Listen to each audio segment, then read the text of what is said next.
Открытие сервера Prison в стадии бета-теста состоится сегодня, 22 августа 2014 года, во второй половине дня. Будем допиливать сервер по мере развития. Prison будет открыт только при условии, если эта запись наберет 50 репостов и лайков. Так мы поймем, что многие игроки действительно хотят раннего релиза сервера. В обратном случае мы попросту продолжим разработку и выпустим его релиз позже, как и планировалось. Неполный список изменений сервера с прошлой версии.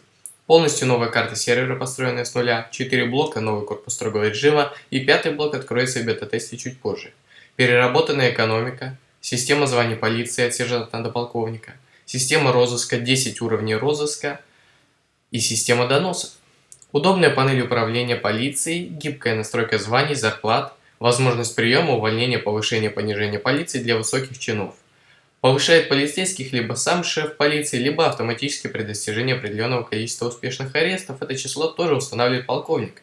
Почасовая зарплата для всех полицейских онлайн устанавливается полковником для разных званий. Дополнительные премии полицейским, зависящие от того, сколько запрещенных предметов было у арестанта. Умная система ареста подразумевает принцип: чем меньше у арестанта здоровья, тем больше шансов у охранника посадить его в корпус строгого режима.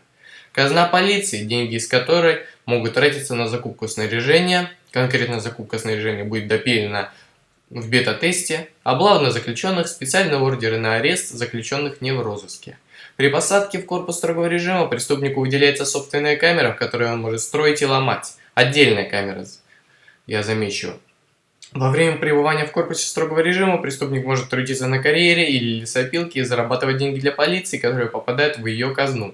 Изменены эффекты от запрещенных веществ, добавлены крафты, система ограблений, так называемые Мидасы, специальные вещи, которые позволяют грабить других людей. Успешность ограблений зависит от параметров Мидаса. Мидас еще не выставлен на продажу в магазине, опять же будет допилено в бета-тесте. Ссылочка на запись в описании.